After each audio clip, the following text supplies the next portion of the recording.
Imaginez confier votre vie à un cockpit d'1 million de dollars, rempli de capteurs, de radars et de toutes sortes de règles. Et soudain, vous réalisez que rien de tout cela n'aide à expliquer ce que vous voyez. C'est exactement ce que de très nombreux pilotes aux États-Unis ont vécu lorsqu'ils sont tombés sur quelque chose qui, même aujourd'hui, reste un phénomène aérien inexpliqué. Ça ressemble à une légende urbaine? Peut-être. Mais quand la radio de la tour de contrôle vous dit de faire des manœuvres soudaines pour esquiver des boules lumineuses qui sortent de l'océan, l'histoire change beaucoup. Le plus fou, c'est que ces pilotes ne sont pas des novices. Ce sont des capitaines de gros avions, d'ambulances aériennes et d'avions de la garde côtière, avec des milliers d'heures de vol. Ils connaissent chaque reflet de satellite, chaque ballon météorologique. Et pourtant, ils ont dû improviser pour s'éloigner de lumières rondes qui apparaissent, reculent et changent d'altitude en un clin d'œil. Ce n'est pas Starlink, c'est ce qu'ils ont eux-mêmes appelé Starlink impossible. Restez avec moi jusqu'à la fin, car dans les prochaines minutes, vous allez comprendre comment une vidéo d'OVNI a disparu d'Internet en quelques secondes, pourquoi la FAA est restée silencieuse, ce qu'a dit le shérif du comté d'Océane à la télévision, et comment un simple signalement s'est transformé en une vague d'interférences étranges de l'Oregon à la Floride. Et au milieu de tout cela, une chose est sûre, les cieux sont bien plus occupés que nous ne voulons l'admettre.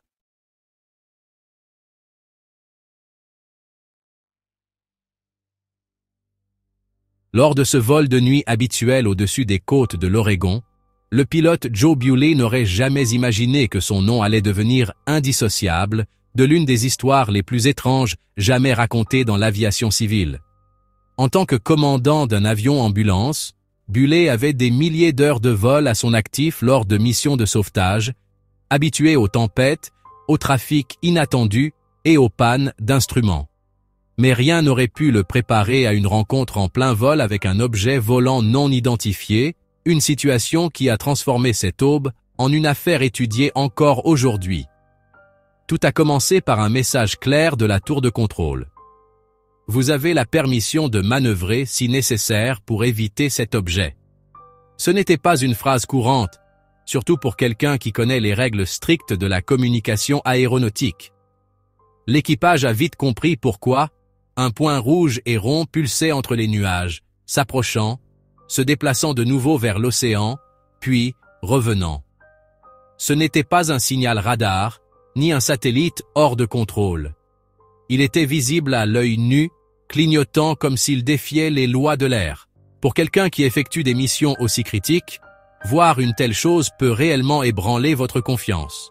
Joe et son équipe ont commencé à rapporter chaque détail de la rencontre avec l'objet volant non identifié par radio, tandis que l'objet semblait jouer, se déplaçant à des kilomètres en une seconde, puis revenant. Les enregistrements montrent qu'il n'y a eu aucune interférence avec le système de vol, mais la présence physique était indéniable. Un phénomène aérien si clair que tout le cockpit est resté silencieux, observant le spectacle sans savoir comment réagir. Et si certains sceptiques pouvaient y voir une illusion d'optique, le détail le plus troublant est que ce n'était pas seulement Joe Bewley et son équipage. D'autres avions à la même altitude ont rapporté des choses similaires cette nuit-là, et cela ne s'est pas arrêté là. Des orbes lumineuses semblaient se relayer, apparaissant au-dessus de l'océan, puis flottant à nouveau au-dessus des routes de vol commercial, comme si elles suivaient délibérément les avions, quelque chose de jamais vu lors de vols civils réguliers.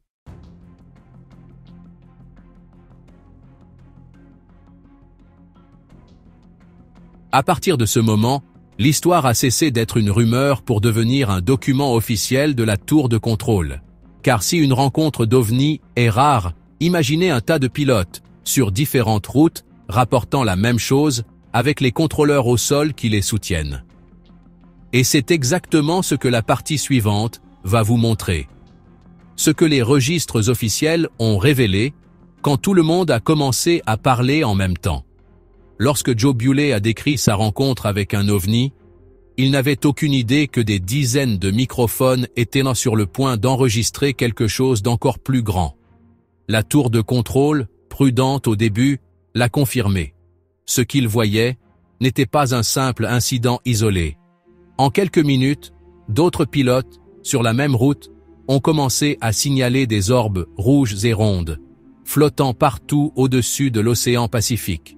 Les enregistrements qui ont été publiés montrent des opérateurs au sol surpris, essayant de garder leur calme tout en donnant des instructions pour éviter des collisions qui ne devraient même pas être possibles.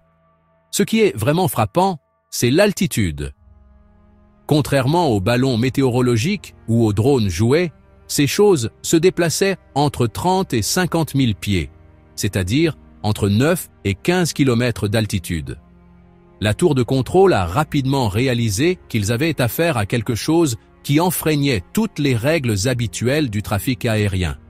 Pour assurer la sécurité de tous, ils ont autorisé des manœuvres d'évitement, ce qui est extrêmement rare, à moins d'être dans une zone de guerre.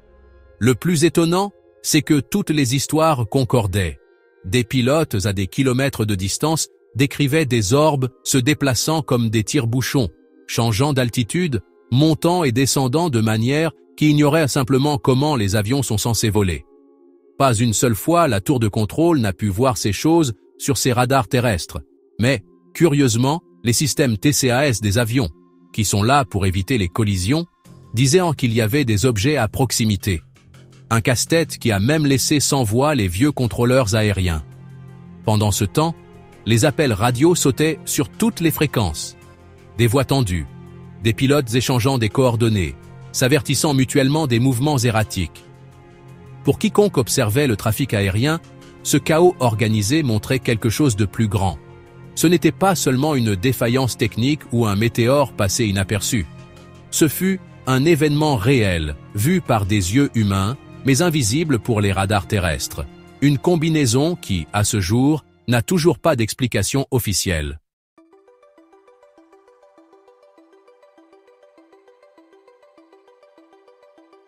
Et si la tour de contrôle a confirmé le phénomène, le point suivant soulève encore plus de questions, comme comment de tels objets peuvent-ils se déplacer à des vitesses aussi extrêmes, disparaître des radars et réapparaître comme s'ils défiaient les lois fondamentales de la physique? Préparez-vous à comprendre pourquoi tant de pilotes sont partis cette nuit-là, convaincus d'avoir vu quelque chose qui ne figure pas dans notre manuel de vol. Avec les rapports des pilotes qui s'accumulent, et la tour de contrôle qui tente de maintenir la cohérence du trafic aérien, il est devenu clair que ces orbes ne suivaient aucun schéma d'aviation connu. C'est alors que le terme qui définit cette affaire aujourd'hui s'est consolidé. Le mouvement impossible. Les conversations radio qui ont ensuite fuité montrent la perplexité de professionnels ayant des décennies d'expérience dans le cockpit. Je ne peux pas décrire à quel point c'est rapide. Ce n'est pas humain, a déclaré un pilote avec plus de 6000 heures de vol enregistrées. Le point le plus déconcertant était la façon dont les orbes se déplaçaient. Ils apparaissaient à 30 000 pieds, sautaient à 50 000, plongeaient vers l'océan à des angles presque verticaux, puis réapparaissaient à des kilomètres en quelques secondes. Pour les systèmes de suivi traditionnels, c'est absurde. Il n'y avait pas de propulsion visible, aucun bruit de moteur supersonique, mais les lectures du TCAS, le système de prévention des collisions, clignotaient comme si quelque chose de très réel était là. Un autre détail a renforcé l'état de mouvement impossible. Chaque fois qu'un pilote tentait de garder l'objet en vue, il reculait ou accélérait comme s'il prédisait la manœuvre. Les radars terrestres sont restés silencieux, mais le cockpit, illuminé par le panneau, montrait des risques de collision fantômes, forçant des manœuvres d'évitement. Pour quiconque étudie l'aviation civile, c'est le genre d'événement qui défie chaque manuel de procédure. Les ingénieurs radars interrogés plus tard ont admis que de tels schémas ne sont pas compatibles avec les météores, les ballons, les satellites qui tombent ou les drones ordinaires. L'interaction avec l'environnement, disparaissant du radar, réapparaissant et sautant des altitudes en fractions de secondes, est typique des phénomènes que la science a encore du mal à expliquer.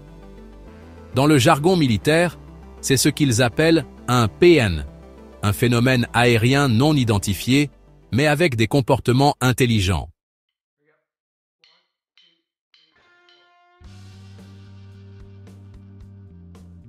Si le mouvement impossible semble déjà être un mystère technique, le chapitre suivant donne un tournant visuel à la théorie.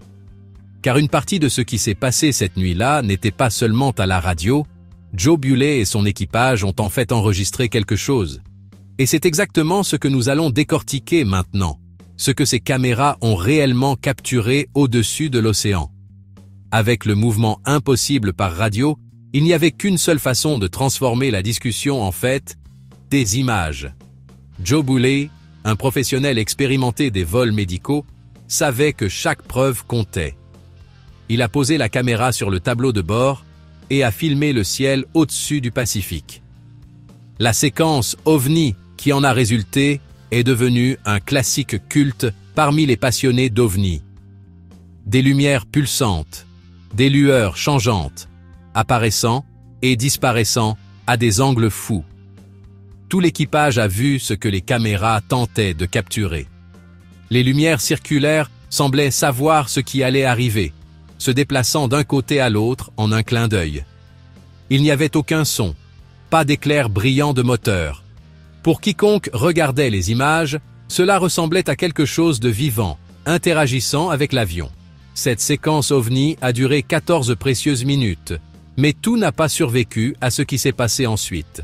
Le fichier a été envoyé au centre d'opération, mais selon les personnes de l'intérieur, il a disparu des serveurs en quelques heures. Quelques images sont apparues sur des forums d'aviation. Mais elles ont disparu si vite que quiconque les a vues jure avoir vu une version plus claire qui n'est jamais réapparue.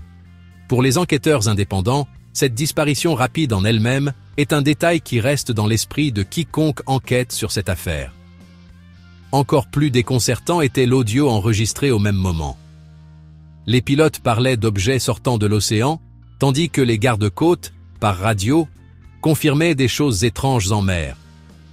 La séquence OVNI montrant des lumières entrant dans l'eau prend un sens complètement nouveau lorsque la patrouille maritime signale la même chose, en direct, sur un canal officiel. C'est le genre de recoupement qui déjoue les explications simples sur les satellites ou les météorites. Avec tout cela enregistré, lumière, voix, vidéo, on s'attendrait à une réponse technique, une déclaration publique pour clore l'affaire, avec une certaine logique. Mais quand la presse a commencé à faire pression, le seul résultat a été un silence froid et officiel, presque comme si c'était répété. C'est dans cet espace vide que l'incertitude grandit comme un nuage, au point d'être plus inquiétante que les lumières dans le ciel.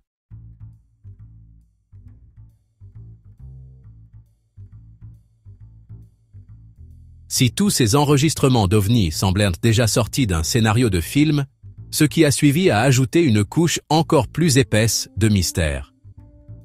Lorsque les journalistes ont commencé à fouiller dans les dossiers de l'affaire Joe Bewley, la réponse officielle fut presque une blague. L'administration fédérale de l'aviation, la fameuse FAA, n'a émis qu'une seule ligne. Un pilote a signalé des lumières non identifiées. Rien de plus. Un rapport qui impliquait des tours de contrôle, les gardes-côtes, des patrouilles maritimes, réduit à une phrase sèche, sans enquête technique ouverte au public. Pour les pilotes vétérans, ce type de réponse est ce qu'on appelle les autorités en silence. C'est quand la bureaucratie prend le contrôle pour ne pas avoir à répondre à des questions plus difficiles. Après tout, comment expliquez-vous que plusieurs radars à bord détectent des cibles, alors que les radars terrestres ne voyaient rien? Comment expliquez-vous les rapports cohérents provenant d'aéronefs commerciaux, d'hélicoptères de sauvetage et même de patrouilles côtières? Beaucoup d'anciens contrôleurs aériens disent que ces protocoles de silence ne sont pas nouveaux. Depuis les premiers Foo Fighters de la Seconde Guerre mondiale, chaque fois qu'un phénomène ne correspond pas au manuel, la tendance est de l'archiver, de l'étiqueter comme une anomalie météorologique ou de le déplacer dans les tiroirs du renseignement. C'est une façon de protéger la réputation des institutions, mais cela alimente l'imagination de ceux qui étudient l'ufologie sérieuse. Et, dans ce cas, l'étiquette « autorités en silence » n'est pas apparue de nulle part.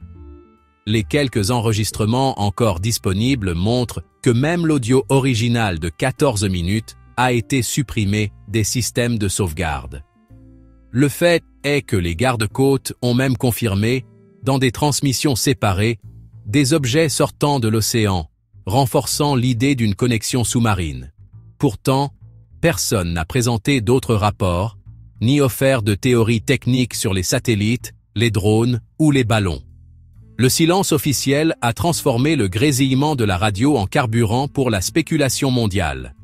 Pendant ce temps, de l'autre côté de la carte, une autre autorité locale a brisé cette barrière bureaucratique. Car si la FAA préférait ne pas s'impliquer, un shérif côtier n'a pas eu peur de mettre sa propre crédibilité en jeu en disant qu'il l'avait aussi vu. Et ce qui est sorti de la mer cette nuit-là hante encore les habitants jusqu'à ce jour.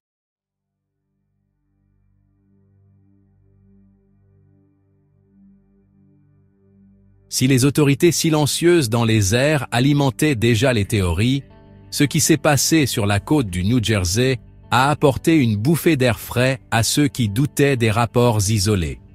Le shérif Mastronardi, du comté d'Ocean, a non seulement confirmé les rumeurs, mais il est allé plus loin. Devant les caméras des informations locales, il a décrit ce qu'il a vu avec sa propre équipe. Selon lui, une cinquantaine d'objets océaniques ont émergé tranquillement des eaux, déployant des lumières blanches et rouges qui se déplaçaient en formation. Le rapport ne s'est pas arrêté à l'observation visuelle. Les gardes-côtes ont été immédiatement appelés, envoyant des patrouilleurs pour tenter d'identifier tout navire illégal ou équipement submergé. Cependant, dès que les embarcations se sont approchées, 13 orbes, comme ils ont été surnommés, ont suivi les patrouilleurs à une distance d'environ 100 mètres, avant de se disperser dans différentes directions. Tout cela a été enregistré dans les journaux de bord et confirmé par les canaux radio ouverts. Pour confirmer qu'il ne s'agissait pas de drones ordinaires ou d'un dysfonctionnement de l'équipement de surveillance côtière, l'équipe a tenté de lancer des drones de suivi, dans l'espoir de capturer des images plus rapprochées. Ce qui s'est passé a laissé les opérateurs de technologie perplexes. Dès que les drones ont décollé, les objets océaniques ont disparu comme s'ils s'étaient de nouveau immergés, sans laisser de traces de chaleur ni de bulles de déplacement, ce qui est inhabituel pour de grands objets. Interrogé, le shérif Mastronardi est allé droit au but. Ce n'est pas Starlink, ce n'est pas un satellite, ce n'est pas un exercice militaire. Je l'ai vu. C'est réel. Pour les habitants du comté d'Ocean, connus pour des décennies d'histoire de pêcheurs, ce témoignage officiel a été très important. Pour la première fois, quelqu'un ayant un pouvoir local a confirmé quelque chose qui, jusqu'alors, n'était qu'une conversation de bar. Et cela a changé la donne pour la presse locale, qui a commencé à chercher des schémas similaires dans d'autres régions. Ce qui a commencé comme des lumières isolées semble maintenant faire partie d'un tableau plus vaste. Car si des objets océaniques émergent sur la côte Est, qu'en est-il des rapports qui se multiplient dans d'autres parties de la carte? Certaines personnes jurent que c'est le début d'un schéma plus troublant. Une route d'entrée et de sortie qui relie plusieurs États dans un véritable triangle de mystère.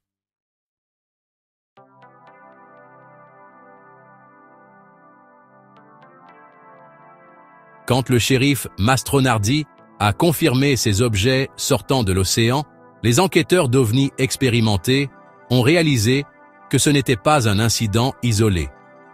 En fait, des rapports similaires apparaissaient partout, formant ce que certains appellent déjà le triangle OVNI des États-Unis. Il n'est pas difficile de comprendre pourquoi la côte de l'Oregon, le New Jersey, la Caroline du Nord, la Floride et même certaines parties du Kansas ont commencé à montrer des schémas presque identiques, des orbes ronds, des mouvements étranges et l'étrange habitude d'apparaître ou de disparaître en mer. C'est assez étrange de voir comment tout cela semble choisir certains endroits, souvent près des côtes, des grands ports ou des routes de croisière. Des rapports non officiels indiquent que les cargos ont également détecté des signaux inexpliqués sur leur radar de bord. Dans certains cas, les équipages ont signalé des objets qui sortaient de l'eau, flottant un moment au-dessus des vagues, et puis disparaissant à une vitesse quasi supersonique. Cette répétition montre clairement que nous ne parlons pas de drones jouets ou de ballons météorologiques perdus. Ce qui rend le triangle OVNI si important pour la communauté de recherche, c'est la qualité des rapports. Ce ne sont pas seulement des vidéos floues ou des histoires de gens curieux.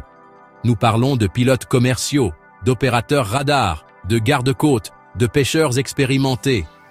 Des gens qui savent faire la différence entre quelque chose de naturel et quelque chose de vraiment hors du commun. Et quand des témoins, à des centaines de kilomètres de distance, décrivent des détails presque identiques, la science n'a d'autre choix que d'envisager un nouveau type de comportement aérien ou sous-marin. De plus, la carte de ces observations pointe vers une possible connexion géologique. Certaines des zones concernées se trouvent juste au-dessus de failles océaniques, de zones tectoniques et de points chauds d'activité sous-marine.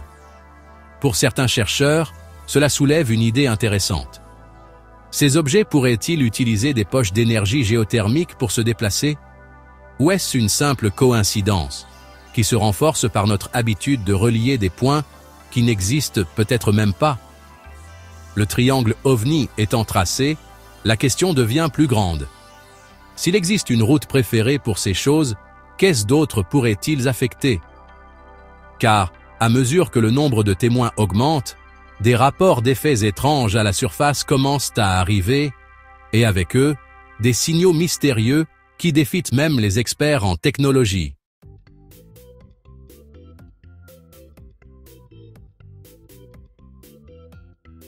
Avec chaque nouveau témoin qui apparaissait dans le triangle OVNI, un détail se précisait en coulisses de l'enquête. Les rapports ne concernaient pas seulement des lumières. Ce qui gênait vraiment les opérateurs de communication, c'étaient les pannes soudaines des systèmes de bord, la statique constante sur les fréquences radio et les signaux qui semblaient apparaître de nulle part. C'est ainsi qu'est né le terme « interférence mystérieuse », utilisé par les pilotes eux-mêmes pour décrire les moments où la technologie devenait tout simplement folle. Dans l'un des enregistrements de la tour de contrôle, un pilote a signalé que le TCAS sonnait des alertes, tandis que la radio AM/FM du cockpit continuait à jouer, syntonisée sur une station aléatoire, diffusant de la musique de Noël, mélangée à des bruits métalliques. Pour les experts en technologie, c'est presque impossible à faire sans un émetteur intentionnel, surtout à 30 000 pieds, où la propagation du signal est limitée. Ce qui est curieux, c'est que la fréquence la plus couramment mentionnée était la 106.7 FM, qui n'a généralement pas la portée nécessaire pour interférer avec les routes de croisière. Les équipes de nouvelles qui ont tenté de filmer les observations au sol ont rencontré une autre chose étrange.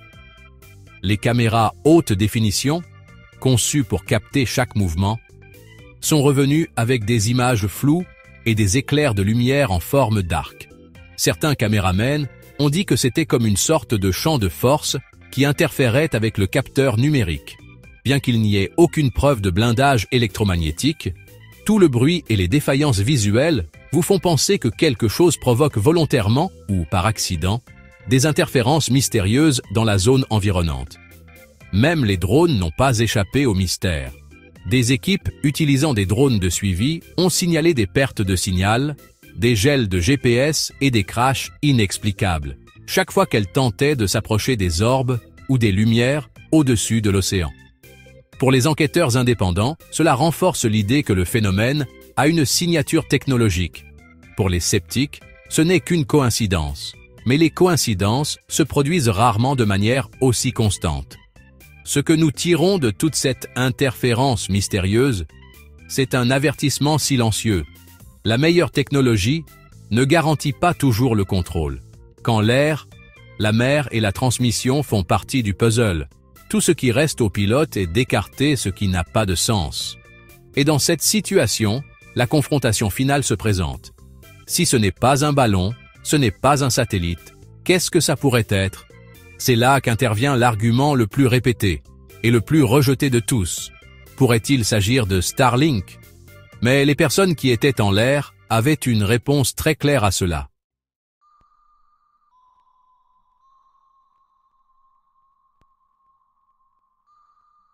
Lorsque des histoires comme celle de Joe Bewley et les registres du shérif Mastronardi ont commencé à circuler dans tout le pays, de nombreuses personnes ont tenté de trouver des explications plus terre à terre. Très vite, des théories ont émergé, affirmant que tout cela n'était que le reflet de satellites, en particulier des trains de satellites Starlink.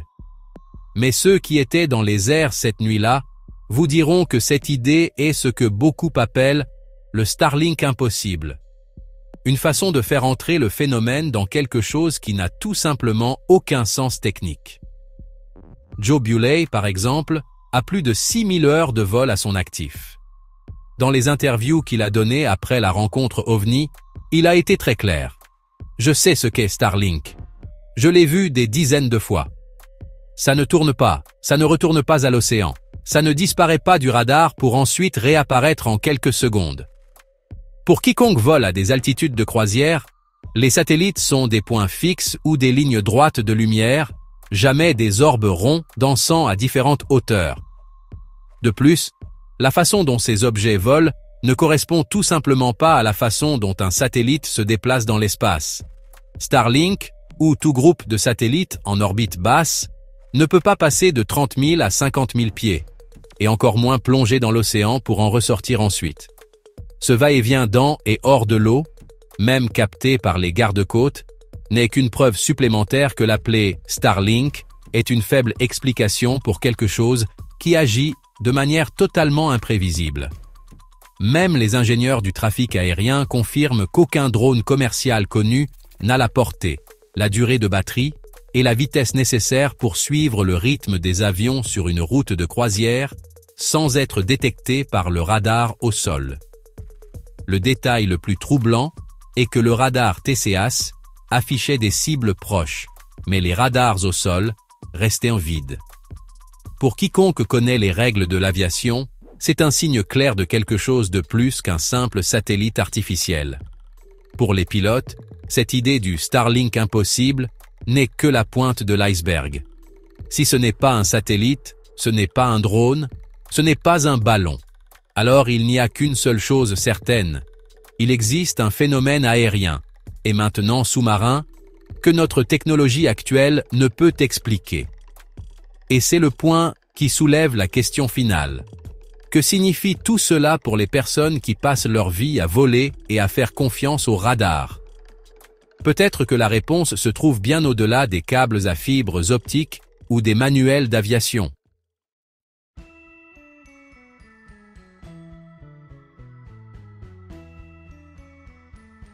Quand nous additionnons tous les rapports, de la rencontre OVNI avec Joe Bewley à la mystérieuse interférence et l'impossible Starlink, une conclusion inconfortable émerge, même pour les plus sceptiques. Nous sommes face à un phénomène aérien non identifié. Ce n'est pas juste une lumière clignotante dans le ciel qu'un pilote voit pendant quelques secondes. Nous parlons de multiples radars à bord, des voies des tours de contrôle, des patrouilles côtières et des drones qui se figent. Les audios et vidéos disparaissent simplement, comme si quelqu'un voulait effacer chaque indice. Pour quiconque étudie l'aviation, il est difficile d'admettre que tant de capteurs puissent tomber en panne en même temps, sans aucune explication technique. Surtout quand les signaux physiques du phénomène, le mouvement fou, les changements d'altitude et l'immersion dans l'océan, ne correspondent à aucune technologie connue. Ainsi, le phénomène aérien non identifié cesse d'être une légende urbaine et devient un dossier vivant, de plus en plus difficile à ignorer. Pendant ce temps, de plus en plus de pilotes et d'équipages de compagnies aériennes exigent des règles claires pour gérer des événements comme celui-ci.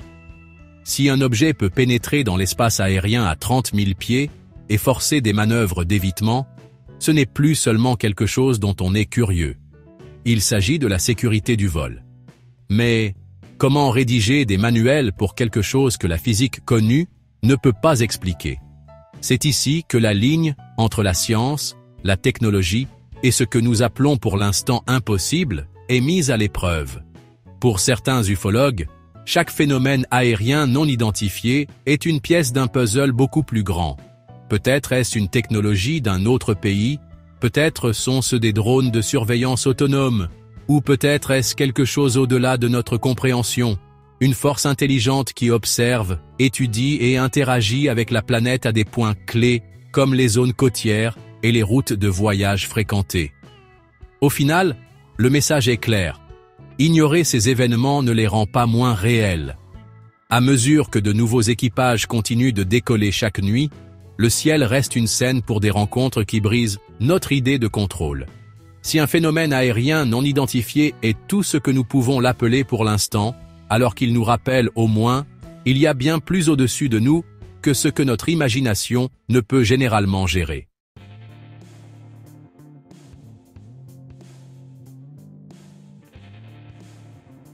Quand un pilote expérimenté doit dévier pour éviter des orbes qui jaillissent de l'océan et monter en altitude de croisière, nous ne parlons plus de rumeurs.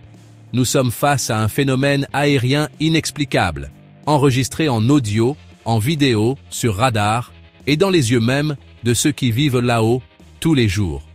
Et si même les autorités préfèrent garder le silence, qui sera assez courageux pour enquêter à fond? Chaque rencontre d'OVNI comme celle-ci est une invitation à briser les vieilles certitudes.